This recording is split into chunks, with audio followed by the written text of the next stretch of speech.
좋은 아침입니다. 아침의 하나의 뉴스 종합 비타민 아침의 매일경제 김호미입니다. 꼭 필요한 뉴스만 콕콕 집어서 전해드리겠습니다. 시작해볼까요?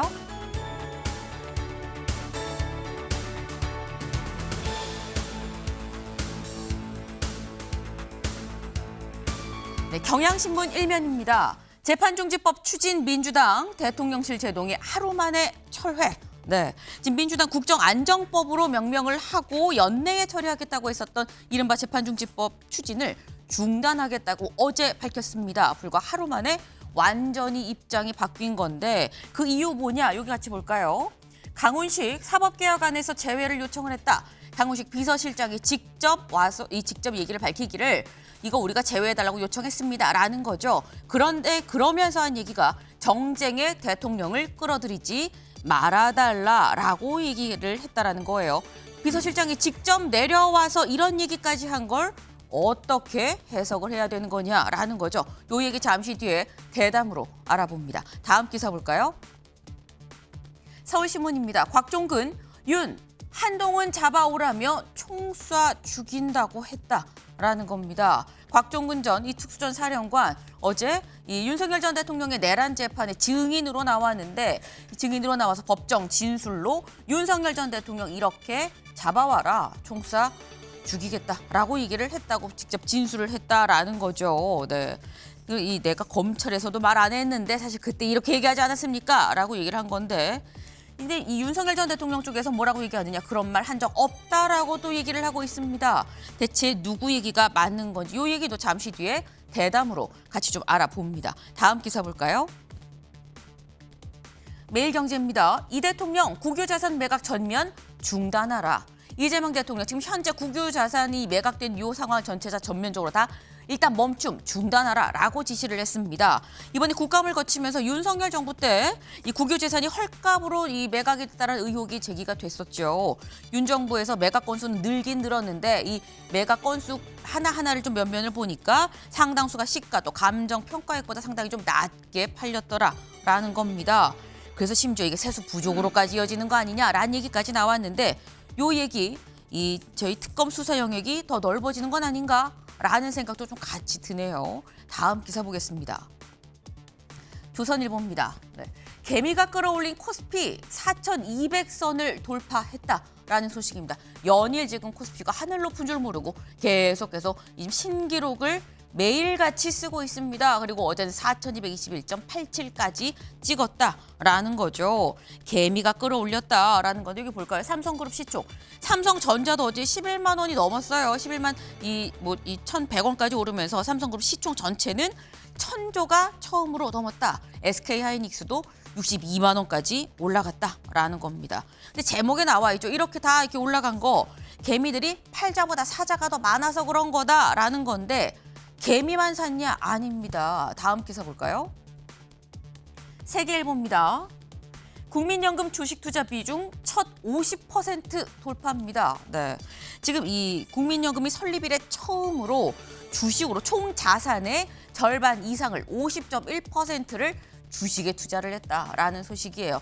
올 투자금 6월 말 기준으로 봤을 때 635조 5,734억 원을 다 주식으로 넣었다. 이게 50.1%라는 거죠.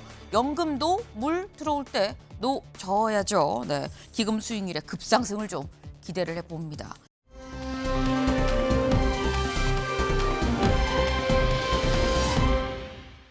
네, 고드름이 주렁주렁 열렸죠. 여기가 어딘가 싶으실 거예요. 강원도 홍천입니다. 강원도 홍천의 한 농가에 어제 너무 추워서 이렇게 주렁주렁 고드름이 열렸다. 어제 제가 말씀드렸죠. 강원도는 오늘 마이너스 5도까지 떨어진대요 라고 말씀을 드렸는데 고드름이 열렸어요. 어제만 춥냐? 오늘도 춥긴 춥습니다. 다만 어제만큼은 아니다라는 거 하지만 그래도 추우니까요. 옷 따뜻하게 입고 나오시면 더우면 벗으면 되죠. 따뜻하게 입고 나오시길 거듭 좀 말씀을 드립니다. 아침의 매일경제 뉴스 종합 비타민 언제나처럼 TV로 좀 크게 보시다가요. 궁금한 점 유튜브 댓글로 남겨주시면 같이 좀 얘기를 해보겠습니다.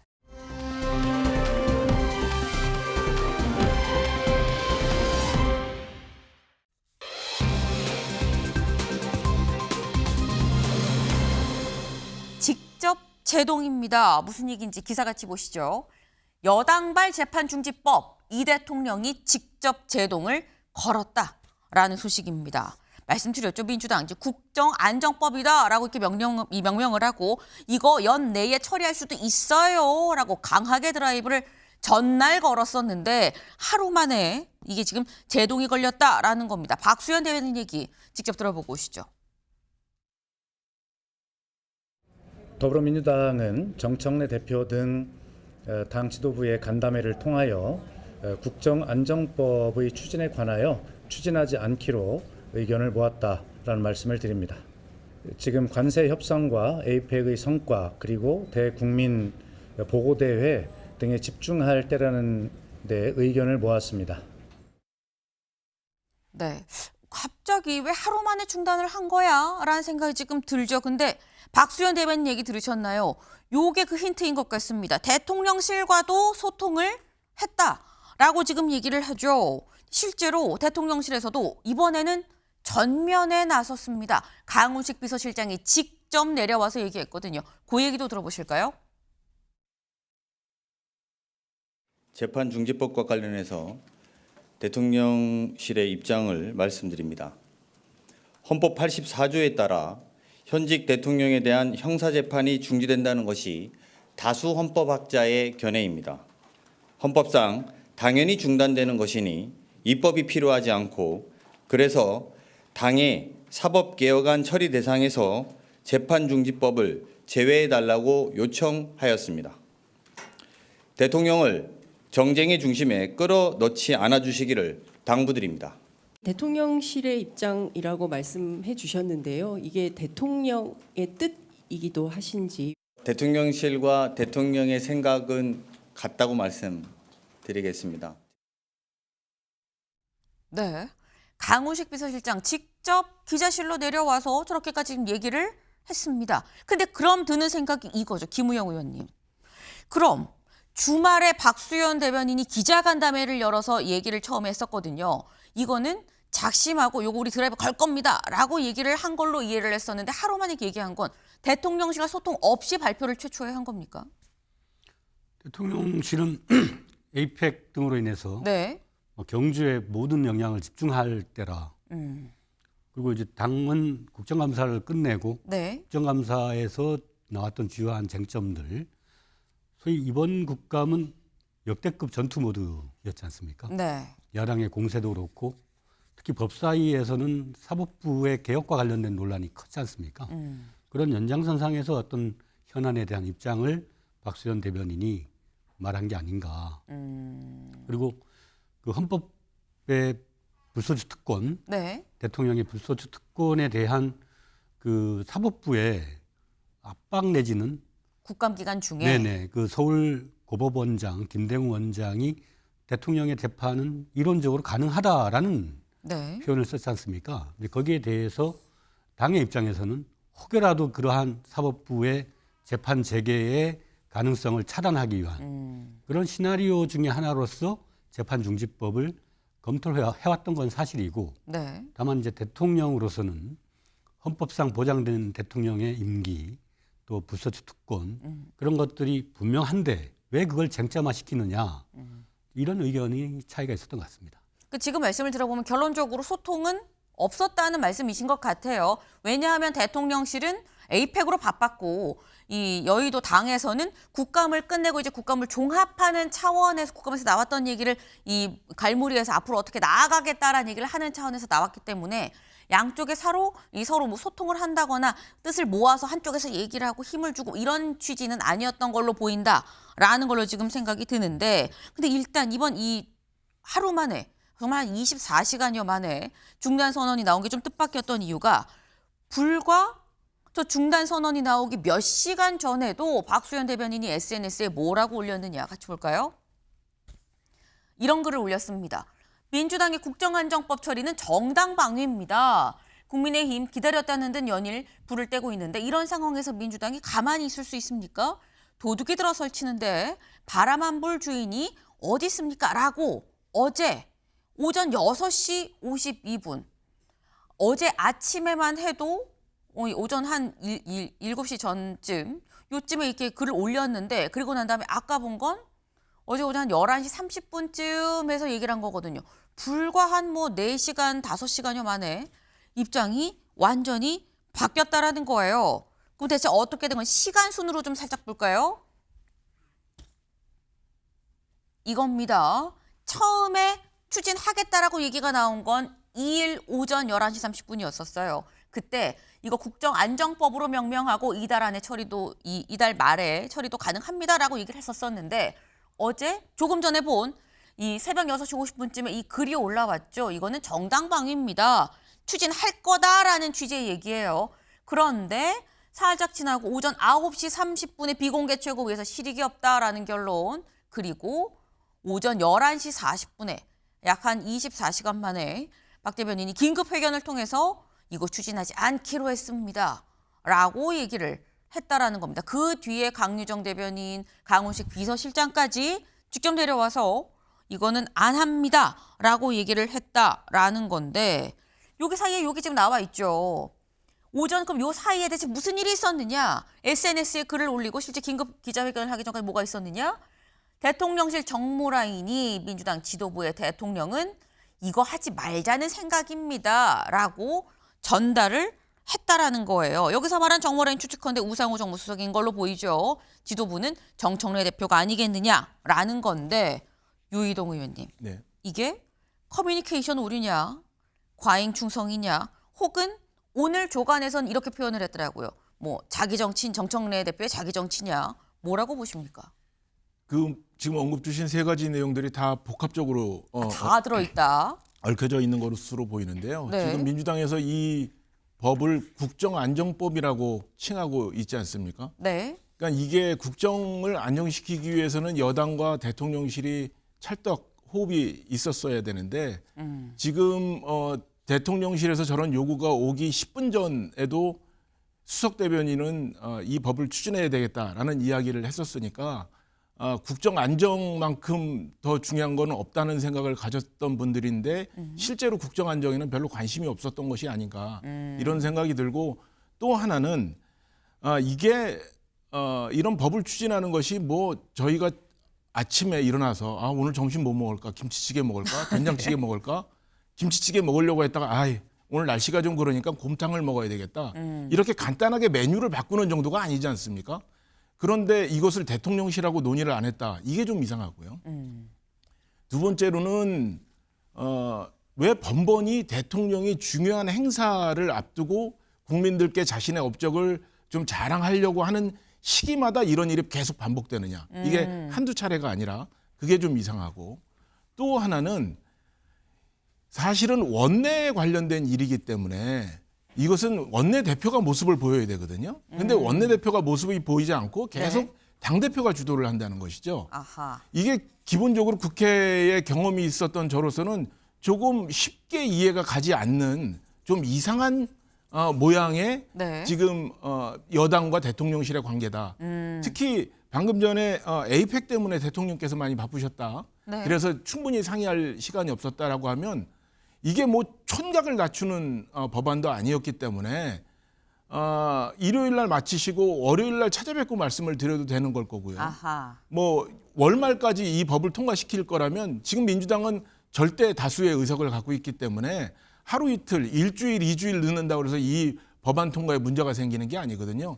저는 사실 이게 국정안정법이라기보다는 국정을 더 불안정하게 만들려고 하는 그런 법 아니었나 이렇게 생각을 합니다. 네. 지금 여러 가지가 다 복합적인 요소다라고 말씀을 하셨는데 그러면서 하신 말씀이 특히나 의아한 게 나도 뭐 일을 해봤지만 이게 원내의 일인데 입법이고 원내의 일인데 왜 원내대표는 안 보이고 대표가 나서서 얘기를 하는 것이냐. 그러니까 지금 박수현 대변인 얘기를 하긴 했습니다만 박수현 대변인이 정청래 대표와 긴밀하게 좀 소통을 하는 사이죠.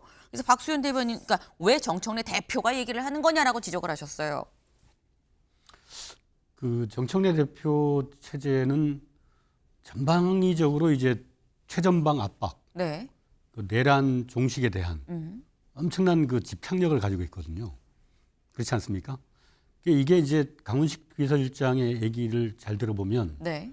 혹여라도 법원이 그 헌법상의 불소추 특권을 제외하고 재판을 강행하려고 했을 때는 네. 그때 가서 입법을 하면 된다. 헌법 소원을 하거나. 결론은 우리 정부의 국정 안정을 해치려고 하는 일부 사법부, 특히 네. 조의대 사법부의 전행이나 이런 것들을 막자라고 하는 그 취지, 그 자체에 대해서는 대통령실도 공감하는 편이에요. 네. 실제로 5월 달에 조의대 대법원의 어떻게 보면 사법의 난을 국민적 저항을 통해서 극복하고 집권을 했거든요. 이제 그런 측면에서 보면 그 시기상의 문제, 또 전략적 선택의 문제지 이거 자체가 잘못된 발상이다. 네. 그렇게 보기는 어렵죠. 그래서 이제 원내하고 뭐 당대표 혹은 당대표와 대통령실 간에 네. 뭐 소통의 부재, 의견의 차이, 뭐 정청래 대표의 자기 정치 이런 식으로 이제 분열적 구도로 몰고 갈 필요는 없다 이거는 그렇게 봅니다. 네. 내란 척결에 있어서는 정청래 대표가 총대 메고 지금 앞장서고 있는 상황이기 때문에 그러다 보니까 지금 이 정 대표가 좀 앞장선 것처럼 보이지만 이게 무슨 분열의 모는 아니다고 프레임을 이렇게 갖고 가지 마라라는 취지로 말씀하셨어요, 유 의원님.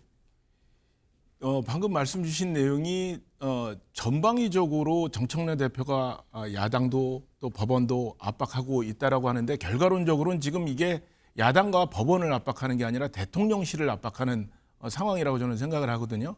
그리고 이게 아무런 의도 없이 이렇게 되기는 어려울 것 같아요. 한두 번은 이럴 수 있겠지만 이런 비슷한 행위가 계속된다면 저는 이거는 충분히 의도를 갖고 하는 일이다라고 생각을 하는 거죠. 예를 들어서 대통령 취임 100일 기자회견 때를 한번 돌이켜보면 네. 그때 특검 연장과 정부 조직법과 연계해서 통과시키는 문제가 있었을 때 정청래 대표가 이것은 안 된다라고 해서 한동안 그게 크게 난리가 났었던 적이 있습니다. 그래서 그날 대통령 입장에서는 취임 100일 기자회견이 매우 중요한 것이고 또 취임 초에 정부를 자기 주도적으로 이끌어 나가기 위해서는 정부 조직법이 제일 중요한 것인데 대통령에게 필요한 두 가지 이슈를 다 희석시키고 정쟁의 요소로 끌고 갔거든요. 그게 첫 번째 이유고 네. 사건이고 두 번째는 유엔 방문을 했을 때입니다. 유엔 방문을 해서 대통령께서 이재명 정부의 대북 독트린을 발표하셨죠. END라고. 또 월가 투자자들을 방문해서 투자 유치를 홍보하셨었습니다. 그런데 그때 그 존재 자체도 희미하게 했던 사건이 뭐냐면 국내에서 정청래 대표 주재 세미나 자리에서 한 참석자가 대통령실의 그 외교안보 라인들 참모들을 동맹파라고 이야기하면서 이 사람들이 빨리 물러나야 대통령의 대북 정책이 완성될 수 있다는 식으로 비판을 했었죠. 그리고 나서 또 요번에도 이 에이펙이라는 거대한 외교적 이벤트를 끝나자마자 그 이튿날 바로 이것을 한다는 것은 제가 보기에는 충분한 의도가 있는 것이다. 그렇기 때문에 대통령실에서 비서실장, 대변인 직접 나서서 이렇게 여러 차례 이 부분의 문제점을 강조하고 이것이 원래대로 돌아가기를 바란다는 취지로 이야기를 한 것이다. 저는 생각을 합니다. 네, 지금 유 의원님은 이게 어떻게 한 번도 아니고 두 번 아니고 이번이 지금 세 번째 아니냐. 왜 자꾸 대통령이 큰일, 이 중요한 이 큰 대사가 있는 이게 다 희석되게 자꾸 정쟁으로 요 타이밍 맞춰서 좀 몰고 가는 건 이건 의도가 있다고밖에 볼 수 없다라는 건데 그러니까 비서실장까지 내려온 거 아닙니까? 라고 말씀을 하셨어요. 조선일보 오늘 기사 볼까요? 이 재판중지법 제동관 대통령실 정청래의 사실상 경고를 한 거다라는 게 조선일보의 지금 해석입니다. 지금 이게 김우영 의원님. 지금 강훈식 비서실장이 내려오기 전에 아까 저희 본 것처럼 강유정 대변인이 이미 오후 3시에 한번 얘기를 했어요. 30분 뒤에 강훈식 비서실장이 다시 한번 내려왔거든요. 그러면서 대통령 정쟁에 끌어들이지 말아달라라는 얘기까지 같이 했다라는 건데 사실상 경고인 겁니까 아닌 겁니까? 조선일보가 경고라고 하면 경고가 아닌 거죠. 아, 저는 조선일보가 그렇게 하면 그 반대로 생각하면 된다. 네. 그거는 그 대통령은 그 헌법상 본인에게 주어져 있는 직무 또 행정 전반을 통괄하는 네. 대통령으로서의 그 포용성 그런 걸 충분히 보여줄 수 있는 그런 입장이고 국회는 치열하게 법을 놓고 어떻게 보면 싸우는 그런 과정이지 않습니까? 네. 그런 측면에서 대통령이 이 문제는 나한테 맡겨주라. 자신 있다. 네. 그리고 사법부가 저렇게 조이대가 여전히 반개혁적인 그런 모습을 보이지만 충분히 국정 운영을 통해서 극복해 나갈 수 있다. 이런 자신감을 표현했다. 네. 이걸 놓고 이제 뭐 정청래 대표와 아까도 얘기했듯이 대통령실 간에 간극이다. 이렇게 말하기에는 보십시오. 여당이 가지 많은 나무와 같아요. 바람 잘 날 없지 않습니까? 네. 예, 그 속에서 위기 관리를 잘 하고 국정 전반에 있어서 안정성을 잘 도모하는 하나의 과정에 있다. 그런 것을 놓고 지나치게 뭐 경고니 분쟁이니 파열음이니 이런 거는 그 반대 측들의 바람의 소산이다 이렇게 봅니다. 네. 네. 민주당이 원체 가지가 많다 보니까 바람잘 날이 없다는 것뿐이지 자꾸 이렇게 프레임을 뭔가 명청이 뭐가 어떻고 이런 식으로 가르지 말아달라라는 취지의 지금 말씀이에요. 근데 사실 요번 건에 대해서는 지금 저희가 강훈식 비서실장이 이렇게 다시 내려와서 다시 한번 이 온마이크로 직접 이 카메라 앞에서 이렇게 얘기를 했다고 좀 이례적이다라고 말씀을 드리긴 했습니다만 당 내에서도 무슨 얘기가 나오느냐 다음 기사를 좀 볼까요? 국민일보 기사 같이 보겠습니다. 국민일보 기사 같이 보겠습니다. 재판중지법 논란 자초한 여당, 당내에서도 과유불급이다. 과유불급이란 얘기 누가 했느냐? 박홍근 전 원내대표가 자신 SNS에 글을 올렸습니다. 명칭을 떠나서 당이 입법 추진에 속도를 내는 걸 접하면 국민한테는 과유불급으로 느껴질 수 있다. 이 앞에 사이에 그런 얘기도 있어요. 뭐 국민의힘이 뭐 워낙에 잘못을 했고 하지만 어쨌거나 우리는 국정을 무한 책임지는 여당이기 때문에 대통령실과의 불통을 반복해선 안 된다라고 이렇게 얘기를 했습니다. 그러니까 대통령실과의 불통을 반복해서 안 된다. 소통을 좀 하자라는 취지의 얘기인 건데 유희동 의원님 사실 앞서서도 뭐 엇박자 이런 논란을 좀 소개를 좀 해주시긴 했는데 근데 그때 박수현 대변인이 뭐라고 얘기했었느냐. 아유 설거지하는데 달그닥 소리 안 납니까? 라고 얘기를 하긴 했었거든요. 어떻게 보십니까?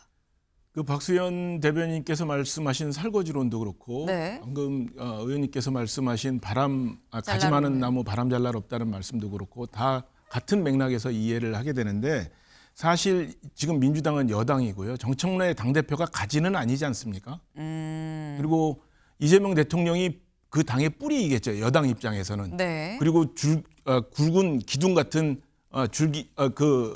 기둥이 네. 당대표일 거고요.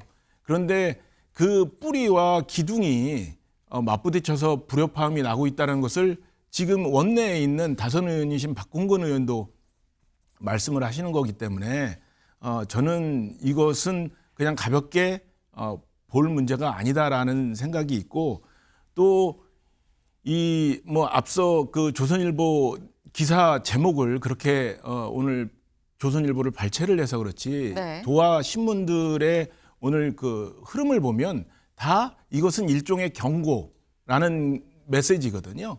그렇기 때문에 저는 이렇게 노란불이 들어왔을 때 준비를 좀 한번 재정비하면서 네. 검은 곡끈을 풀었다가 다시 묶는 정신으로 하셔야 지금 대통령 임기 초반부터 추진하시려고 하는 일들을 잘할 수 있지. 네. 지금 이 상태로 계속 가다가는 제가 보기에는 조만간 무슨 사달이 나든 날 것 같습니다.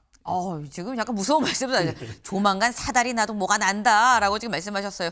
지금은 아직 노란불이니까 지금 뭘 좀 다시 재정비를 할 필요가 있다.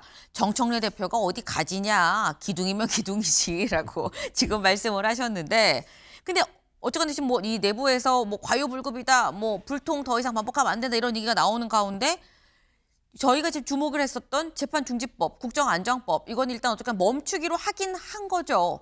근데 여기에 대해서 국민의힘에서는 뭐라고 얘기를 하느냐. 장동혁 대표 얘기 잠깐 들어보고 오겠습니다. 민주당이 추진하지 않겠다는 말을 저는 오늘은 추진하지 않겠다는 말로 받아들이겠습니다. 대통령실과도 소통하거나 협의하지 않았다. 당내 의원들과도 소통하거나 협의하지 않았다. 그렇다면 결국은 나중에는 원내 사안이라고 빠져나갈 것입니다. 개딸하고는 협의를 했습니까? 김어준 씨하고는 협의를 마쳤습니까? 아침에 여야 합의를 해놓고 점심이 지나서 손바닥 뒤집듯이 뒤집는 민주당입니다. 대통령이든 정청래 대표든 누구든 책임 있는 사람이 이재명 대통령 재임 기간 중에 재판정지법을 추진하지 않겠다고 명확한 입장을 밝히십시오. 네, 장동혁 대표는 안 한다고 하는데 내가 믿을 수가 없다. 오늘은 안 한다는 건지 계속 안 한다는 건지 이거 명확하게 얘기를 해라라는 거예요. 근데 여기에 대해서 살짝 또 당과 용산의 분위기가 조금 좀 다릅니다. 요 얘기 잠깐 들어보고 오시죠. 그러면 미루는 게 아니라 아예 안 한다. 그렇습니다. 예. 만약 법원이 헌법에 위반해서 종전의 중단 선언을 뒤집어 재개하면 그때 위헌 심판 제기와 더불어 입법해도 늦지 않다고 판단합니다. 네, 지금 들어보면 김우영 의원님, 박수현 대변인은 아예 안 하는 거다라고 얘기를 하고요. 강훈식 비서실장은 뭐 법원이 다시 뭐 만약에 재판을 재개한다 그러면 뭐 그때 가서 하면 되죠라고 지금 얘기를 하고 있거든요. 그럼 이건 우선순위로만 지금 뒤로 오늘은 안 한다는 건지 아예 박수현 대변인 얘기지만 아예 안 한다는 건지 뭐가 진짜입니까? 아까도 얘기했듯이 국정의 안정을 네. 잘 깨가야 될 거 아닙니까, 대통령이. 네. 그리고 지금 뭐 내란 이런 걸로 인해서 엄청나게 국정이 지금 혼란한 상황인데 대통령이 잘 이끌어 가야 되는데 야당이 대통령 재판 문제를 거론하고 자꾸 이제 재판을 재개하라는 압력을 넣고 있고 또 사법부의 일부도 거기에 동조를 하고 있습니다. 그렇기 때문에 대통령은 국정을 자신감 있게 끌고 나가되 네. 혹여라도 그런 상황이 발생하면 그때 가서 해도 늦지 않다. 이런 말씀을 하신 거고. 아예 안 한다는 건 아니네요. 그렇죠. 네. 그럼 박수현 대변인은 또 소통이 안 된 겁니까? 박수현 대변인은 본인이 뱉은 말 때문에 네. 네, 그 전제를 갖고 있음에도 불구하고 그러니까 어디까지나 헌법상 원리에 충실하자. 네. 대통령의 5년 임기 동안에는 내란 외환의 죄를 제외하고는 불소추한다라고 하는 그것에 집중하자라고 하는 그 기본 정신 그거는 배제되지 않는 거죠. 기본 정신은 똑같이 알고 있는데 박수현 대변인이 살짝 어제 브리핑하면서 좀 실수한 것 같다라는 취지로 그러기보다는 그 본인이 이제 대변인으로서 네. 그 국정안전법을 추진할 것이다라고 뱉어놓은 말 때문에 그럼 나중에 또 한다는 얘기냐라고 네. 하니까 아니다 이렇게 단순하게 얘기를 한 거죠. 네. 알겠습니다. 네. 그럼 일단 얘기는 어쨌거나 당장은 안 하지만 법원이 재개하면 재판을 재개한다고 하면 그때는 또 할 수도 있다라는 게 기본적인 큰 생각이다라고 지금 말씀을 하셨어요. 근데 사실 이렇게 한바탕 논란이 어제 하루 만에 굉장히 많은 일들이 있었죠. 논란을. 이런 가운데 오늘 이재명 대통령이 직접 또 국회에 옵니다. 네. 왜 오느냐? 다음 기사 볼까요? 오늘 728조 예산 시정연설 외교 슈퍼위크 후 내치의 시간이다. 오늘 이제 예산 시정연설을 하러 국회에 옵니다.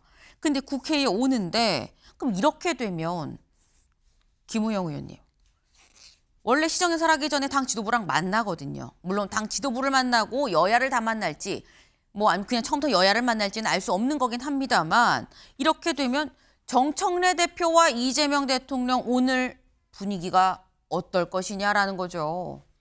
뭐 전혀 문제가 없을 것 같아요. 전혀 문제가 없다. 네. 네.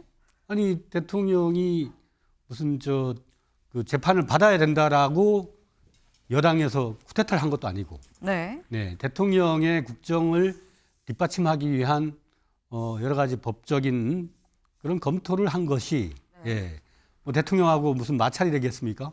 다만 우선순위나 어떤 중요도 또 시기 선택의 문제 그런 차원에서의 이견이 있었던 것뿐이죠. 네. 이건 유희동 의원님 말씀을 좀 들어봐야 될 것 같아요. 대통령실하고 또 대통령하고 여당 지도부하고 이견이 있을 수 있죠. 뭐 어떻게 한 몸처럼 움직이겠습니까? 바라보는 사안이 다 처한 입장에 따라 다를 텐데요. 그런데 그 중요한 것은 이견이 생겼을 때 이견을 어떻게 푸느냐가 중요한 거죠. 그러니까 이견을 푸는 모습을 보고 국민들이 믿음을, 신뢰를 더 갖게 되는 거고 그 정책 방향에 대해서 여당과 대통령실이 이끌고 가는 방향에 대해서 동의를 하는 거가 함께 하는 건데 네. 지금 보는 것은 뭐 아까 장동혁 그 국민의힘 대표도 말씀을 하셨습니다만 김어준 씨와 협의한 겁니까? 개딸과 협의한 겁니까? 라고 묻는 게 뭐 우스갯소리처럼 들리지만 사실은 이것을 우리가 뭐 그리 오래전이 아니에요. 그 취임 기자회견, 100일 기자회견 때 실제로 있었던 일입니다. 조금 전에 여야가 합의를 하고 나서 금방 하룻밤 사이에 그게 뒤집혀졌던 경험이 있기 때문에 네. 지금 여와 그 대통령실의 한 가지 사안에 대해서 이렇게 각기 다른 말이 정제되지 않고 계속 쏟아지는 상황은 제가 앞서서 말씀드린 것처럼 심상치 않다는 말씀을 드린 거예요. 지금 노란불 들어왔을 때 빨리 이것을 네. 재정비하지 않으면 꽤 문제가 생길 거다. 왜 이런 말씀을 더 강조해서 드리냐면 박수현 대변인이 제가 알고 있는 역대 민주당 대변인들 중에 거의 두 손가락 안에 들 정도로 명대변인이라고, 그리고 또 대언론 관계가 좋다고, 네. 그리고 이 분이 말로 인해서 뭐 이렇게 앞말을 뒤집거나 이것을 조정하거나 이런 분이 아니에요. 네. 너무나 잘 알고 있는 분인데 이 분이 자꾸 이런 앞과 뒤가 다른 이야기를 계속 반복하게 된다는 것은 지금 대통령실과 여당의 현 주소를 적나라하게 보여주고 있는 것이다. 이분이 수습하지 못할 정도의 이야기가 오고 가고 있는 것이다라고 저는 말씀을 드립니다. 네, 지금 유희동 의원님께서 박수현 대변인이 이런 분이 아닌데 이런 약간 구설에 오른다는 것 자체가 이게 지금 수습이 잘 안 되고 있다는 얘기 아니겠느냐.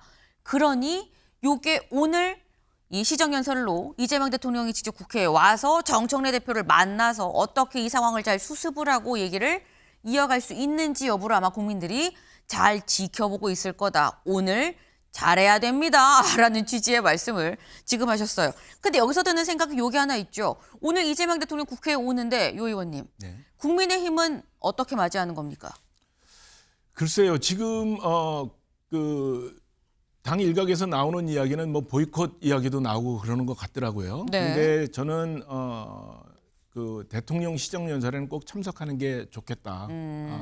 그래서 대통령의 내년도 구상을 한번 차분하게 들어보시고 거기에 대해서 우리가 지적할 부분, 특히 지금 올해 그 정부가 세운 내년도 예산 같은 경우에는 예년보다 훨씬 더 많은 금액이 증액이 됐거든요. 네.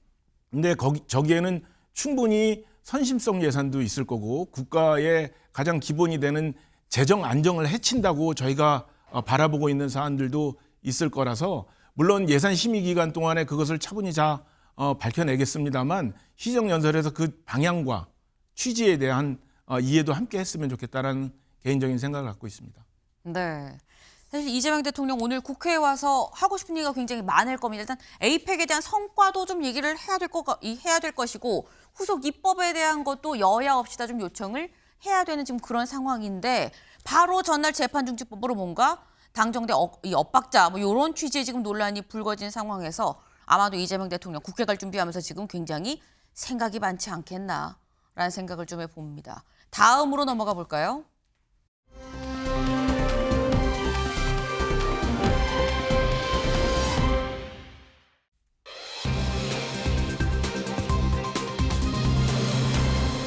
네, 쏴 죽이겠다고 했다.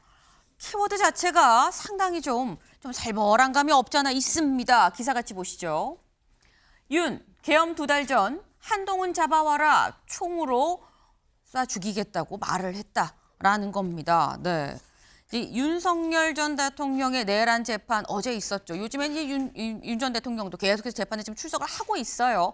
그런데 이 재판에서 증인으로 나온 곽종근 전 특수전사령관이 이런 얘기를 했다라는 거죠. 뭐라고 얘기했는지 직접 들어보실까요? 그날 밥 먹고 이런 게 아니라 바로 안주 놓고 술 마셨잖아요. 그죠? 계란말이하고 그러니까 예. 그거 제가 만든 겁니다. 예. 계란말이하고 베이컨 좀 구워 놓고 한 8시 넘어서 오셔가지고 앉자마자부터 그냥 소맥 폭탄주를 막 돌리기 시작하지 않았습니까? 그죠? 술 많이 먹었죠? 그날. 술 드셨습니다. 아니 그러니까 예. 술 많이 먹지 않았어요? 이제 술은 항상 통상 10에서 20잔 그 정도 들었고 뭐 거기서 무슨 뭐 시국 얘기할 그럴 상황은 아니지 않습니까? 그래 말씀하시니 네. 제가 지금까지 말을 못했던 부분을 하겠습니다. 한동훈이 얘기 분명히 하셨고 한동훈이하고 일부 정치인들 일부 호명하시면서 당신 앞에 잡아오라 그랬습니다. 당신이 총으로 쏴서라도 죽이겠다고 했습니다. 제가 참말은 그 말을 여태까지 어느 검찰에 가서도 그 말 얘기하지 않았습니다. 대신에 한동훈이 얘기만 했습니다. 그래 오늘 전 대통령께서 그 말씀 안 하셨으면 제가 그 얘기 안 했을 겁니다.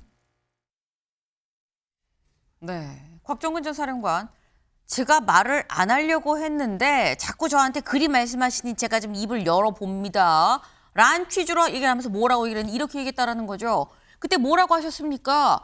한동훈 당시 대표를 비롯한 다른 몇몇 정치인들 다 데리고 오면 내가 쏴서라도 뭐 죽이겠다. 뭐 이런 얘기를 나한테 했잖아요. 라고 곽종근 전 사령관 얘기를 했다라는 겁니다. 이게 사실 서영수 대변인님 처음 나온 얘기예요. 그렇죠. 검찰 진술에서도 안 했었는데 지금 법정에 와서 이거를 지금 입을 연 거거든요. 네. 일단은 뭐 곽종근 사령관 외에도 당시 한동훈 전 대표에 대해서 체포하라는 부분들은 진술들이 있었죠. 그러니까 그거는 12월 3일 그 당시를 얘기하는 건데 네. 이건 10월 1일 국군 날이면 이게 계엄이라는 불법 계엄이 선포되기 전 한 두 달 두 전쯤이죠. 달 전이잖아요. 2달 전부터 윤석열 전 대통령의 머릿속에는 한동훈이 정말 잡아다 총으로 쏴 죽일 대상이었다. 그러니까 저는 여기에서 보는 것들은 굉장히 사적인 감정들을 가지고 국정 운영을 했다는 부분들 한 대목과 두 번째는 굉장히 계획적으로 오랫동안 김용현이라든지 그 주변의 사람들에게 한동훈에 대한 여러 가지 원망이 있지 않았을까라는 생각이 들어요. 저는 그래도 오랫동안 20년 이상을 검찰에서 형 동생으로 살았던 네. 그 한동훈 전 대표의 마음은 굉장히 참담하지 않을까 생각합니다. 지금 말씀은 이런 얘기를 지금 한 걸 보면 그 전부터 한참 전부터 약간 계획적으로 계엄을 생각을 하고 있었던 게 아니겠느냐. 그리고 사적인 감정이 상당히 많이 국정에 개입이 좀 됐었던 것 같다라는 이 말씀을 하셨어요. 이 곽종근 전 특수전 사령관, 그리고 윤석열 전 대통령 어제 재판에 있었던 얘기 저희 같이 다시 한번 좀 볼까요? 이런 얘기가 오갔던 거죠. 나는 비상대권이란 말을 들었습니다. 10월 1일 국군의 날에. 그랬더니 무슨 말이에요. 그날이 군인들 생일이라서 내가 격려차 불러갖고는 곽 전 사령 오자마자 그냥 바로 막바로 술 많이 먹었잖아요. 그 내가 뭐 따로 어디 만찬장 한 것도 아니고 우리 집으로 불러가지고 그냥 계란말이에 베이컨 좀 구워가지고 그냥 이렇게 간단히 소소하게 먹었는데 여기서 무슨 시국 얘기를 할 상황입니까? 라고 윤 전 대통령 얘기를 하니까 그러니까 이 곽 전 사령관이 이렇게 또 얘기를 하죠. 그렇게까지 말씀하시면 제가 검찰에서도 얘기 안 했는데 말 못할 부분을 좀 말을 해보겠습니다. 라고 하면서 한 얘기가 한동훈 등 정치인을 호명하며 한 명이 아니에요. 한동훈 당시 대표 플러스 뭐 누구누구가 있는 것 같아요. 한동훈 등 정치인을 호명하면서 앞에 잡아와라. 뭐 총으로 쏴서라도 라는 얘기를 하지 않았습니까? 라고 얘기를 했다라는 거죠. 근데 이걸 보면 이창근 위원님, 아까 이 뭐 윤석열 전 대통령도 뭐 사적 감정이 좀 있는 것 같다라고 얘기를 합니다만 재판 과정에 지금 검찰에서도 얘기 안 했던 처음으로 이 얘기를 하는 곽종근 전 사령관도 뭔가 윤석열 전 대통령한테 어떻게 나한테 이러실 수 있습니까?가 극한까지 몰려서 약간 내가 안 하려고 했는데 이것까지 얘기하는 거예요라고 입을 여는 듯한 모습인 거거든요. 그렇죠. 곽종근 전 사령관은 네. 과거 헌재에서부터 계속 일관되게 주장해 왔습니다. 가장 핵심적으로 우리가 봤던 사안이 국회에서 의원들을 끄집어내라 하는 부분에 대해서 본인이 진술했잖아요. 하지만 윤석열 전 대통령 측은 그게 아니다 하면서 인원을 끄집어내라고 했다가 그게 아니고 그냥 질서 유지 그렇게 계속 방을 했잖아요. 그러다가 이제 급기야는 내가 비상대권을 얘기한 적이 없다. 너희들이 그렇게 만든 거 아니냐 식으로 몰고 가려고 한 것 같아요. 그러다 보니 곽종근 전 사령관은 나의 진술이 맞고 내가 일관되게 주장하고 있다는 부분을 더 확정적으로 얘기하기 위해서 그간에 우리가 알고 있었던 것처럼 한동훈 등을 포함한 정치인들을 네. 비상계엄 때 체포를 해서 구금을 시키려는 그런 정도 사실로만 알았지만 실제 그전에 이렇게 지시하고 이런 자체가 다 비상대권을 얘기한 증거입니다 하고 제시를 한 거죠. 그래서 곽종근 전 사령관 입장에서는 왜 나를 자꾸 거짓말쟁이로 몰아? 왜 나를 건드려? 이런 심정이 굉장히 강할 겁니다. 그래서 아마 계속 이렇게 하면 할수록 곽종근 전 사령관은 더 많은 얘기를 또 쏟아낼 수도 있을 것 같아요. 네, 말씀처럼 곽종근 전 사령관이 아직도 얘기 안 한 게 있었어? 더 얘기할 수도 있네? 라는 생각이 아마 어제 보도를 보면서 많은 분들이 드셨을 것 같아요. 근데 여기서도 의문이 곽 전 사령관이 본인 입으로 얘기를 하죠. 내가 검찰에서도 얘기를 안 했는데 여기 와서 지금 내가 그렇게 말씀하시니 내가 말을 하겠습니다. 라고 얘기를 하는데 검찰 진술에는 없는 내용이고 법정에 나와서 처음으로 한 얘기, 이게 시청자분들은 좀 이렇게 생각하실 수도 있을 것 같아요. 서정미 변호사님. 검찰에서 얘기를 안 하고 법정에 와서 얘기 그냥 갑자기 툭 나온 건데 이거 어느 정도 무게 갖고 있는 거지? 이거 믿을 수 있는 거야? 라고 생각할 수 있거든요. 네, 그렇습니다. 그렇게 생각을 하실 수도 있다고 보고 또 특히 이제 윤 전 대통령 측의 변호인단 입장에서도 이제 그런 점들을 지적을 해서 네. 새로운 이야기가 나왔기 때문에 이런 내용들에 대해서는 신뢰를 할 수가 없다라는 주장을 하고 있는 것으로 보입니다. 다만 이제 결국에는 어떻게 이런 이야기들이 나왔는지 그 맥락을 충분히 살펴야 되는데 개인적으로 봤을 때는 그 신뢰성을 충분히 좀 담보할 수 있는 그런 상황이 아니었나 네. 이런 생각이 듭니다. 사실 변호사 입장에서는 이 증인신문 과정의 전후 과정을 조금 살펴봤었는데 사실 앞부분 그러니까 윤 전 대통령과 이렇게 대면하게 된 과정에 대해서 곽 전 사령관 그리고 윤 전 대통령의 그런 구체적인 진술은 서로 동일하게 나왔습니다. 네. 당시에 옷을 어떻게 입었는지 또 뭐 어떤 음식들을 먹었는지 여기에 대해서는 물론 일부 차이가 있긴 하지만 두 측 다 양측 다 상당히 자세하게 이야기를 하고 있었는데 이제 곽 전 사령관 같은 경우에는 결국 이 한동훈 전 대표와 관련된 그런 발언이 나오게 되는 경위가 윤 전 대통령 측에서 계속해서 이 신뢰성에 대한 의문을 제기를 할 때 뭐 그제서야 이제 나는 이야기를 하겠다라고 하면서 구체적인 이야기를 꺼냈다라는 점을 봤을 때 뭐 충분히 나올 수 있는 그런 상황에서 새로운 증언이 나온 것이다라고 평가를 할 수 있지 않나. 반면에 윤 전 대통령 측의 그런 상황을 봤을 때 사실 해당 발언이 나오고 나서 어떻게 반응했는지를 조금 살펴봤는데 네. 윤 전 대통령 입장에서는 뭐 거기에 대해서 전혀 반응을 하지 못하는 어떠한 반박을 하지 못하는 모습을 보였고 또 이제 변호인 측에서도 여기에 대해서 구체적으로 반박을 한다기보다는 뭐 새로운 이야기가 계속 나온다라는 정도로 끝맺음을 하는 그런 모습을 보였습니다. 그렇다면 적어도 좀 예상하지 못했던 좀 당황스러운 그런 질문이었다라는 점은 좀 보여지지 않았나. 그렇다면 결국 양측의 신뢰성을 조금 따져봤을 때는 아무래도 법원 입장에서 곽 전 사령관의 그런 신뢰를 조금 더 부여할 수 있는 그런 상황이 아니었을까 개인적으로 이렇게 판단을 하고 있습니다. 네, 이 얘기가 나오게 된 그 이 전후 맥락을 좀 살펴보면 이 얘기가 누구 말이 더 좀 신뢰를 가질 수 있는지가 나오는데 어제 상황을 봤을 때는 내가 오죽하면 이 얘기를 합니까? 라고 얘기를 꺼낼 수밖에 없었던 그 전후 맥락이 좀 인정이 되고 그리고 이렇게 얘기를 하니까 이 윤석열 전 대통령이 어이가 없다는 듯 피식하면서 추가적으로 무슨 대응을 추가적으로 하지는 않았더라. 이런 걸 봤을 때는 재판부가 이거 곽 전 사령관 얘기 믿을 법한다라고 생각하지 않겠느냐라는 취지의 말씀이에요. 근데 지금 이 진술 자체가 들어보면 안 그래도 사실 계엄 직후에 나왔던 게 이른바 한동훈 사살설 얘기가 있었죠. 국회에서도 사실 그 얘기가 있었습니다. 그 얘기 잠깐 들어보고 오실까요? 체포되어 이송되는 한동훈을 사살한다. 한동훈 대표의 사살은 북한의 소행으로 몰기 용이한 여당 대표이고 이창근 위원님, 사실 저 때는 김어준 씨가 보수의 좀 대척점에 좀 있는 인물이기 때문에 이 어느 정도 믿을 수 있는 거야라는 얘기가 있었었는데 또 이런 얘기를 들으면 어떻게 또 진짜인가? 라는 생각도 다시 들 수도 있어 보여요. 그렇습니다. 김어준 씨의 얘기의 출처가 어딘지는 우리가 알 수는 없습니다만 네. 어제 곽종근 전 사령관의 말로 봤을 때 윤석열 전 대통령은 한동훈 전 대표에 대한 어떤 악한 감정 그리고 그것이 누적됐다고 봐야 되겠죠. 그리고 또 그 이후에 나왔지만 한동훈 전 대표의 자서전에도 보면은 어느 정치인이 나한테 전화해서 정말 너 죽을 수 있다. 빨리 피신해라. 이런 대목도 나옵니다. 이 세 가지를 종합해서 봤을 때 실제 계엄이 성공했더라면 정말 한동훈 전 대표 또 플러스 알파 여러 정치인들에 대한 그런 위협적인 상황이 정말 현실로 나타날 수 있지 않았을까 이렇게 합리적인 추론이 가능해요. 그런데 과연 그러한 부분을 생각했을 때 윤 전 대통령이 과연 대통령으로서 아무리 비상대권이라 하더라도 네. 이렇게 본인과 대척점에 서 있는 정치인들의 목숨까지도 이렇게 쉽게 언급한다는 자체가 만약에 정말 사실이라면 정말 경악을 금치 못하는 그러한 상황이라고 저는 그렇게 생각됩니다. 네.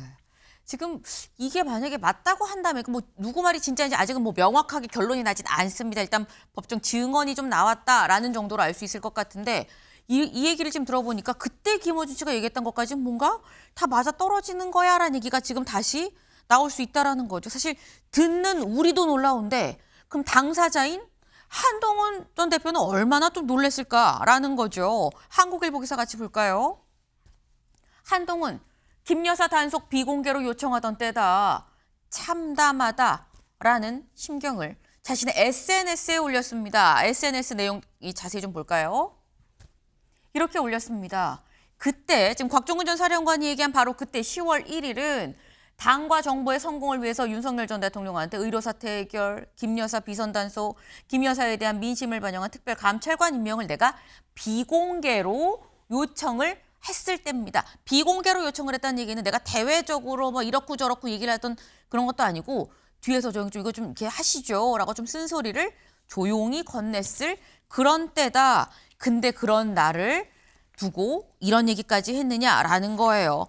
그래서 저희가 이게 작년 10월 1일이죠. 그 즈음 한동훈 전 대표의 얘기를 좀 찾아봤습니다. 들어보고 오시죠. 예정대로 참석을 하실까요? 어떻게 좀 약속된 일정 오늘 만나서 직접 사람들 얘기를 다시 해보셔야 되는 계획이 있으세요? 안에서 얘기할 건 미리 제가 예고할 그 다음 비공개로 논의할 사안이라는 것이 김 여사 관련 사안으로 생각될까요? 여러 가지 중요한 사안들이 많이 있죠. 그것도 그 중에 하나입니다. 첫째, 김 여사 관련 대통령실 인적 쇄신 반드시 그리고 시급하게 필요합니다. 둘째, 김 여사가 대선 당시 약속한 대로 대화활동 중단해야 합니다. 셋째, 나아가 제기되는 의혹들에 대해서 솔직하게 설명드리고 의혹을 규명하기 위한 필요한 절차가 있다면 적극적으로 협조해야 합니다. 소통하는 방법은 꼭 만나만 되는 건 아니잖아요. 근데 네. 사실 지금 저희가 본 게 9월에 했었던 한동훈 대표의 얘기는 아니 뭐 여러 가지 얘기가 있을 수가 있죠. 다양한 얘기를 할 수 있습니다 정도로 좀 완곡하게 얘기를 하는 입장이었었고 10월 17일 후반으로 가면서부터는 10월 중후반으로 가면서부터는 뭐 내가 이런 얘기를 좀 이렇게 할 필요가 있어 보입니다라고 얘기를 했었다라는 이 뭐 인적 쇄신이 필요합니다라고 공개적으로 얘기를 했었다라는 건데 여기 잠깐 보겠습니다. 지난해 10월 1일경 대체 무슨 일이 있었던 거냐라는 거죠. 일단 9월 21일 한동훈 당시 대표가 윤석열 전 대통령한테 독대를 요청했다는 보도가 나왔었어요. 여기에 대해서 이튿날 맞습니다라고 한동훈 당시 대표 쪽에서 맞다고 확인을 해줬습니다. 그런데 바로 그 이튿날 대통령실 관계자 발로 이건 별도로 협의할 사안입니다 라고 얘기하면 사실상 독대를 거부를 했고 이게 9월 23일이죠. 그리고 난 다음에 10월 1일 바로 국군의 날 지금 저희가 조금 전에 들었던 뭐 한동훈을 뭐 데려와라라는 뭐 그런 얘기가 있었던 만찬 자리가 있었던 거고 두 사람이 만나긴 만났습니다. 언제 만났냐? 그건 이 뒤에 10월 21일에 만나서 이른바 저희가 지금 알고 있는 3대 요구 뭐 김 여사에 대해서 뭐 비선이 있으면 안 되고 뭐 이런 얘기들을 지금 요구를 했었다라는 거죠. 근데 지금 보면 서영주 대변인님 한동훈 전 대표가 10월 1일 시점이면 비공개로 얘기를 하면 되지 공개로 막 이렇게 대립각을 세우는 그런 상황은 아니었거든요. 네. 그러면 이미 이때부터 이때 만나서가 아니라 이미 10월 1일 이때 얘기 들을 때서부터 윤석열 전 대통령 마음에는 한동훈 당시 대표는 아웃이었다라는 거냐라는 겁니다. 사실상 돌이켜 보면 그 비대위원장으로 할 때도 네. 한동훈 전 대표가 김건희 씨에 대한 어떤 특검 요구를 좀 요구를 했던 제스처를 했었죠. 네. 그때부터 좀 그 용산이 부글부글했다. 이미 그때부터 갈라서기 시작했다. 그렇죠. 그리고 이제 전당대회를 통해서 대표가 됐을 때 그때 한동훈 전 대표를 막으려고 용산에서 했었죠. 이미 골은 깊어져 있었던 겁니다. 그러니까 결국 감히 네가 나에게 대든단 말이야 이런 부분들 특히나 영리는 건드렸잖아요. 네. 부의제로인 김건희를 건드렸던 거예요. 두 가지. 그 주변의 비선들. 그다음에 김건희 씨에 대한 특별감찰관. 어떻게 네가 나한테 이럴 수 있어? 이런 부분들에 이미 확정적으로 이미 무르익었었던 것 같고요. 사실 저는 윤석열 그 내란 우두머리 혐의를 받고 있는 전직 대통령이 한동훈 전 대표에 대해서는 저는 당시 야당 대표도 이재명 대표 이상으로 저는 어떤 그 뭐라고 하죠? 복수심이라고 해야 될까요? 배신감에 대한 복수심이 있었던 것 같아요. 네. 그래서 저는 사실 지금 현재 그 재판 과정에서 나오고는 있으나 저는 윤석열 당시 대통령이 10월 21일 한동훈 전 대표를 어쩔 수 없이 정치상에 만나기 전에 네. 추경호 원내대표만 따로 간접히 만나는 그 기간이 있습니다. 맞습니다. 그렇죠. 그때 보도가 있었어요. 네. 그러면서 한동훈 당시 대표는 안 불렀어요. 그래서 저는 이런 부분들이 저는 10월 1일에 곽종군 당시 사령관의 증언이 더 무게를 실는 게 아닌가. 그리고 솔직히 술 먹으면서 윤석열 전 대통령이 그 장시간 동안 경건하게 먹겠습니까? 시군 얘기하지 무슨 얘기를 하겠어요. 그러면 사실 그리고 뭐 한동훈 전 대표, 이재명 대표 잡아오세요. 그러면 제가 총으로 쏴서 네. 죽일 겁니다. 이렇게 얘기했겠어요? 한동훈 뭐 XX 하면서 했을 거 아닙니까? 저는 이런 부분에 있어서는 지금 곽종군 전 사령관의 저는 그 영린을 또 윤석열 전 대통령이 건들지 않았나 그래 보입니다. 네.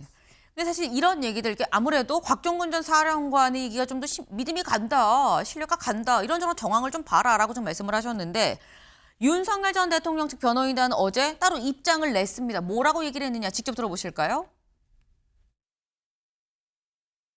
작년 10월 1일 국군의 날 있었던 얘기인데 1년 이상 아무런 얘기가 없다가 오늘 갑자기 튀어나왔단 말입니다.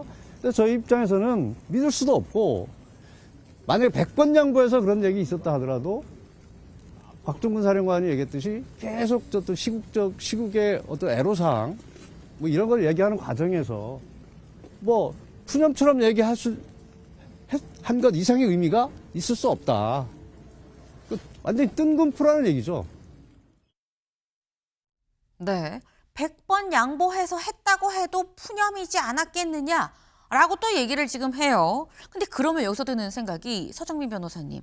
지금 이게 푸념으로 얘기를 했을 수는 그것도 푸념으로 얘기했을 수도 있겠다라는 생각이 또 들기도 하긴 합니다. 그럼 재판부 입장에서는 이게 푸념식으로 얘기를 한 건지 작심하고 의도가 들어간 건지 농도 한 50% 농반진반인 건지 이걸 어떻게 판단을 합니까? 네, 결국에는 이러한 발언이 실제로 있었다라고 했을 때 그 이후에 이어진 사정들이 어땠는지를 보고 다시 한번 소급을 해서 해당 발언의 그런 진위 같은 것들을 확인을 하는 그런 검토를 하지 않을까라고 생각이 됩니다. 그래서 결국에는 이제 재판부에서는 이후에 이어진 그런 비상계엄의 사태를 보다 이제 정밀하게 분석을 하면서 네. 이 결과를 봤을 때 당시에 이 곽종근 전 사령관에게 한 그 발언이 푸념이었는지 혹은 어느 정도 진심이 담긴 내용이었는지 이런 것들을 조금 추후에 다시 소급해서 판단을 하지 않을까 이렇게 생각을 하고 있습니다. 지금 말씀 들어보니까 재판부도 저희가 생각하는 것처럼 그 발언이 있고 그 뒤에 실질적으로 무슨 일이 벌어졌는지를 보고 대략 좀 유추를 하는 그래서 누구 말이 더 신뢰가 있는지 신빙성이 있는지 여부를 판단을 한다라는 지금 이런 말씀이에요. 사실 이게 지금 계엄이 거의 1년이 다 돼 가거든요. 그런데 이제 아직까지도 나오지 않았던 뒷얘기가 다시금 새롭게 나오고 있다라는 겁니다. 근데 이런 뒷얘기가 윤 전 대통령의 내란 재판에서만 나오는 것이냐 아니다라는 거죠. 동아일보 같이 볼까요? 곽종근 윤 한동훈 잡아오라 총 쏴 죽이겠다라고 말했다라는 건데 똑같은 내용이죠. 근데 전 요 부분을 좀 볼까 합니다. 요거 확대된 거 있죠? 네, 요겁니다. 한덕수 전 총리에 대한 재판도 지금 진행 중이죠. 여기에서 뭐라고 했느냐. 조태열 전 외교부 장관이 증인으로 나왔어요. 그래서 계엄 당일에 최상목 당시 경제부총리가 뭐라고 했었냐면 이 한덕수 전 총리한테 왜 반대 안 하셨습니까? 50년 공직생활 마무리하려고 하시는 겁니까? 라고 강하게 따졌다. 또 이상민 전 행안부 장관한테 넌 원래 예스맨이라 노라고 못했겠지 라고까지 얘기를 했다라는 거예요. 요 얘기도 직접 들어보시죠.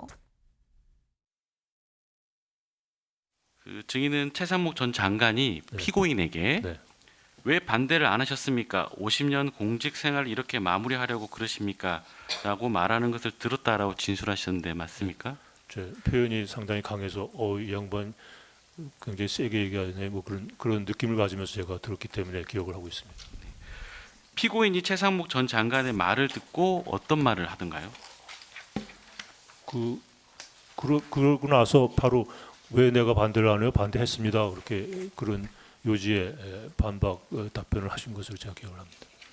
증인은 최상목 전 장관이 이상민 전 장관에게 너는 원래 예스맨이니까 노라고 못했겠지라고 말하는 것을 들었다라고 진술하셨었는데 이것도 맞나요? 그것도 제가 표현이 과하다고 생각해서 제가 기억을 하고 있습니다.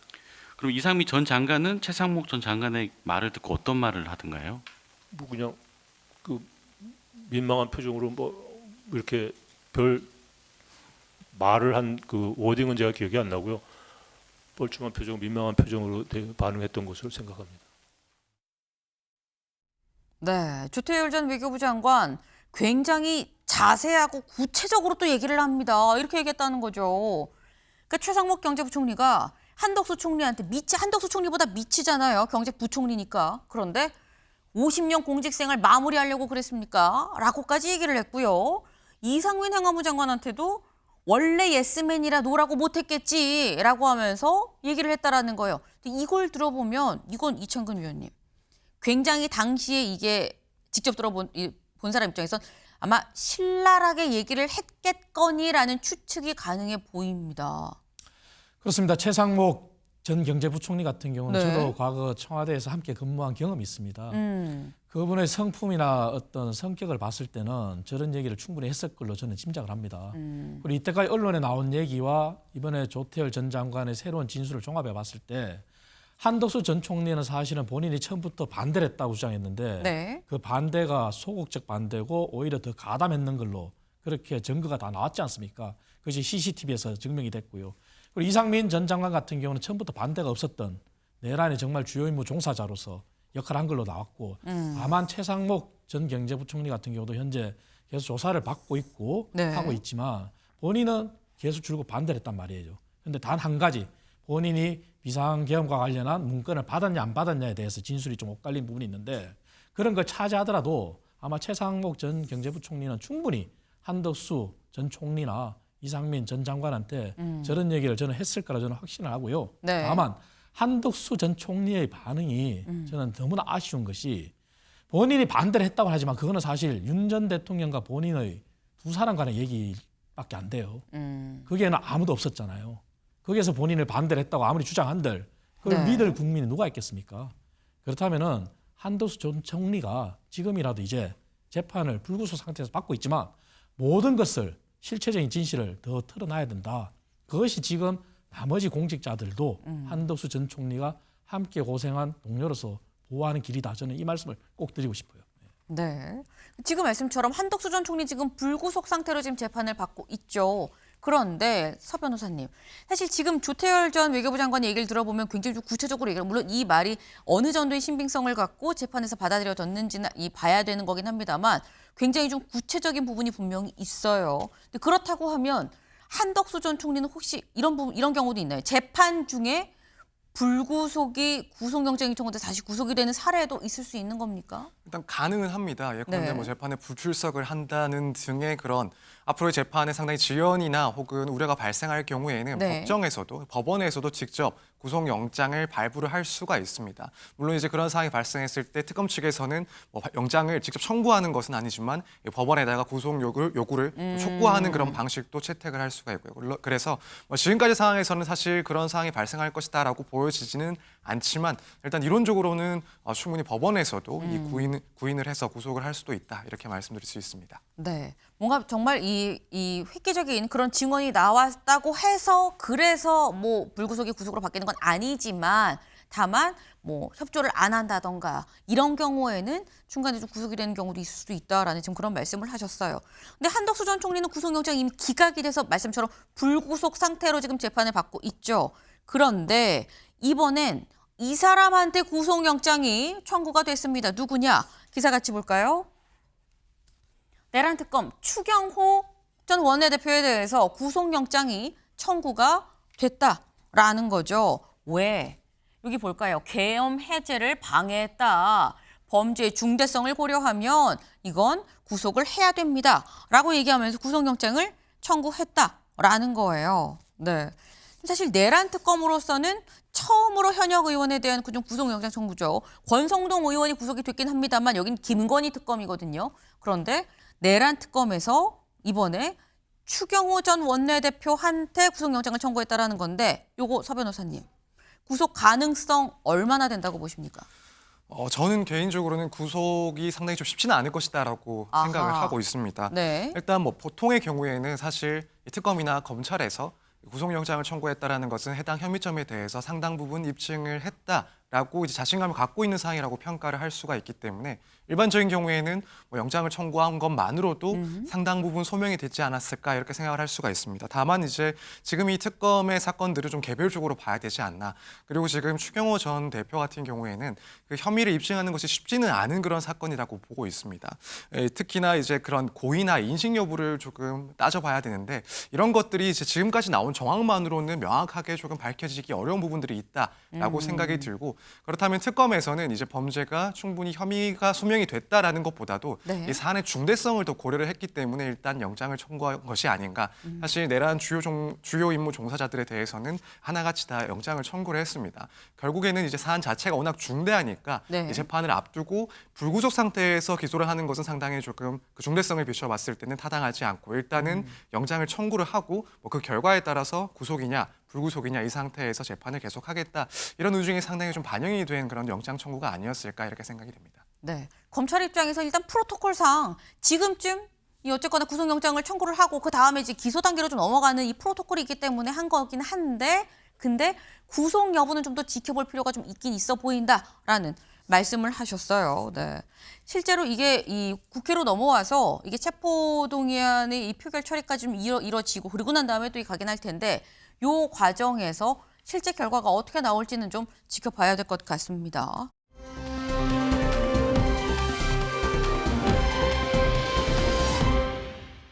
오늘 주목해볼 사람 누구냐? 바로 이 사람입니다.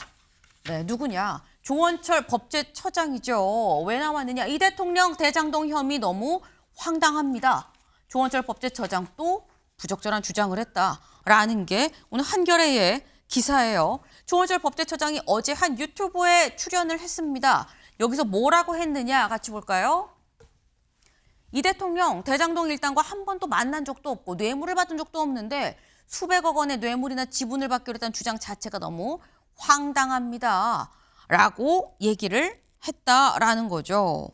근데 여기서 지금 뭐 또 부적절 주장이라고 얘기가 나왔어요. 사실 앞에서 국감에서 직접 나와서 이런 얘기를 한 적이 있었죠. 잠깐 들어보고 오실까요?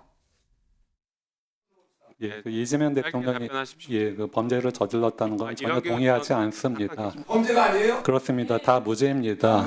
예, 그렇습니다. 심지어 가장 대표적인 그 대장동 사건 같은 경우에는 뭐 제가 이제 변호인단을 했기 때문에 잘 압니다. 네, 사실 앞서서 국감에서 법제처장으로서 나와서 이재명 대통령의 혐의는 다 무죄입니다라고 얘기를 논란이 됐었는데 그 이후에 어제 출연한 유튜브에서 또 이재명 대통령 이런 뭐 죄를 졌던 유죄라는 이런 취지의 주장 자체가 너무 황당하다라고 얘기를 했습니다. 소영주 대변인님, 네. 어떻게 보십니까? 일단은 법제처장이라는 직에 있어서의 발언으로서는 부적절하죠. 법제처장은 이 대한민국의 전체적인 법률에 대한 해석, 그다음에 거기에 대한 어떤 설정들을 책임지는 자리이고 정파적 이익이라든지 여러 가지 어떤 그 정치 이해관계에 들어가면 안 되죠. 네. 법제처장은 그런 자리입니다. 저는 그런 부분에 있어서는 아직도 조원철 법제처장이 변호사 신분을 못 벗어난 것 같아요. 그러니까 그 부분을 떨쳐내고 법제처장의 직에 충실했으면 좋겠고 이게 이재명 대통령한테 잘 보이는 일이 아닙니다. 네. 지금 이재명 대통령이 벌써 뭐 국정안정법 이거 바로 제동 걸잖아요. 그러니까 대통령이 모두의 대통령이 되겠다는 거는 국민을 보고 봉사하는 것이고 법제처장도 민주당이나 정파에 봉사하는 게 아니라 모두의 국민에게 봉사하는 자리를 하라고 준 거잖아요. 그러면 명확하게 그 부분에 대해서는 부적절한 부분에 좀 유감 표명을 하고요. 하나 또 제가 좀 우려가 되는 것들은 고위공직을 맡고 있는 사람들은 진영에 치우쳐 있는 유튜브에 출연하지 마세요. 저는 그런 데 가면 어쩔 수 없이 끌려가게 돼 있습니다. 그래서 저는 최소한 법제처의 업무를 좀 알리려면 진영을 떠난 중립적인 매체에 와서 얘기를 하시든지 왜 자꾸 이 진영 매체에 나와서 이런 실수를 반복하는지 이런 부분들은 우려스럽다. 이번이 지금 뭐냐면 투 스트라이크입니다. 그래서 좀 더 뭐 삼진 아웃이 되기 전에 조금 더 좀 신중을 기하는 모습을 가졌으면 좋겠다. 그런 네. 말씀이죠. 지금 말씀은 기본적으로 발언도 좀 부적절했고 그리고 출연한 해당 유튜브 자체가 그 매체 자체가 어떤 진영을 약간 대표하는 그런 매체인 건데 거기에 법제처장이 나가는 게 맞네. 이것도 좀 부적절했다. 지금 투 스트라이크다라고 말씀하셨는데 옆에서 이창근 의원님이 내가 볼 땐 3인데 라고 지금 말씀을 하셨어요. 한 번 더 카운트를 하셨어요. 그렇습니다. 3 스트라이크 아웃이죠. 왜냐하면 첫 번째는 대통령의 연임 규정과 관련해서 본인이 해석을 했어요. 현행 헌법을 무시하고 국민들이 동의한다면은 이재명 대통령한테는 해당되지 않는다. 네. 그 얘기가 첫 번째 스트라이크고요. 두 번째 스트라이크는 국회에서 국정감사에서 네. 본인이 변호인이랑 모든 게 다 무죄라고 판단했잖아요. 그리고 이번에 또 유튜브에 나와가지고 그것도 친여 성향 유튜브에 나와서 본인이 한 말도 굉장히 부적절하잖아요. 네. 그리고 저 말 중에는 또 하나 허위 사실도 있어요. 대장동 일당과 한 번도 만난 적이 없다? 유동규가 법정 구속됐잖아요. 한 번도 만난 적이 없나요? 그건 아니잖아요. 물론 이재명 대통령의 재판은 법원에서 판단을 유보했기 때문에 저도 판단은 유보하겠습니다. 그리고 재판이 중지된 상태이기 때문에. 하지만 본인이 헌법상 공무원의 의무는 모든 국민에 대한 봉사예요. 그렇다면 아직까지 말씀하신 것처럼 이재명 대통령의 변호인을 하겠다면 법제처장을 그만둬야죠. 국토부 차관도 그만뒀잖아요. 네. 지금 이미 3 스트라이크다. 물러나셔라. 라고 지금 얘기를 했어요. 근데 사실 저희 아까 지금 영상으로도 좀 보긴 했습니다만 이번에 유튜브에 나온 게 아까 뭐 또 두 번째라고 좀 카운트를 하셨는데 국감에서 한번 다 무죄예요라고 얘기하고 논란이 되고 그리고 난 다음에 이번 유튜브에 두 번째로 다시 나온 거거든요. 국감에 나와서 한 발언이 너무 뭐 표현을 빌리자면 나이브해서 순진해서 실수를 했다고 한다면 이번에 유튜브에 나온 건 그럼 뭐냐라는 거. 요 유튜브에 그 얘기도 나왔어요. 국감에서 5개 다 무죄라고 한 그거를 물어봤습니다. 그랬더니 뭐라고 얘기했느냐 같이 볼까요? 내가 원래 둘러서 얘기를 못하는 편이에요. 솔직하게 얘기하는 편인데 할 말은 또 해야 되겠다라는 평소에 제 성향이 그때 표출된 게 아닌가라고 얘기를 했습니다. 근데 이걸 보면 서영주 대변인님, 네. 조원철 법제처장은 세 번째, 네 번째 비슷한 실수를 또 할 수도 있겠다라는 생각이 좀 듭니다. 그렇습니다. 그래서 지금 투 스트라이크를 준 이유는 네. 한 번에 더 기회는 주자. 삼진 아웃까지는 기다려보자는 것인데 본인이 스스로 뭐 할 말 해야겠다고 하면 고위공직 하지 마시고 변호사를 하거나 아니면 그냥 유튜버를 하세요. 저는 그게 더 적절한데 과연 법제처장이 시켜놓은 이유를 다시 한번 상기해라. 저 그런 말씀드리고 싶습니다. 사실 여기서 우려되는 부분이 그런 것도 있죠. 이 관련해서 서정미 변호사님 짧게 여쭤봅니다. 법제처장의 얘기이기 때문에 가이드라인은 아니야? 라고 생각이 될 수도 있거든요. 네, 아무래도 그런 우려가 있을 수 있다라고 생각이 됩니다. 결국에는 네. 사실 물론 사법부 그리고 행정부가 독립되어 있다고는 하지만 이제 결국 어떻게든 영향을 줄 수 있다라고 걱정을 하고 또 그래서 뭐 개혁들의 이야기가 나오고 있는 만큼 실제로 이런 발언들이 어떤 영향을 미칠 가능성도 완전히 배제할 수는 없다 이렇게 우려를 할 수 있을 것 같습니다. 네. 사실 영향이 있다 없다라고 딱 잘라 얘기할 수는 없지만 영향 있는 거 아니야라고 우려를 하게 되면 이 자체가 또 안 좋은 영향 아닌가라는 생각도 좀 듭니다. 저희가 준비한 소식 오늘 여기까지입니다. 오늘도 좋은 하루 보내세요.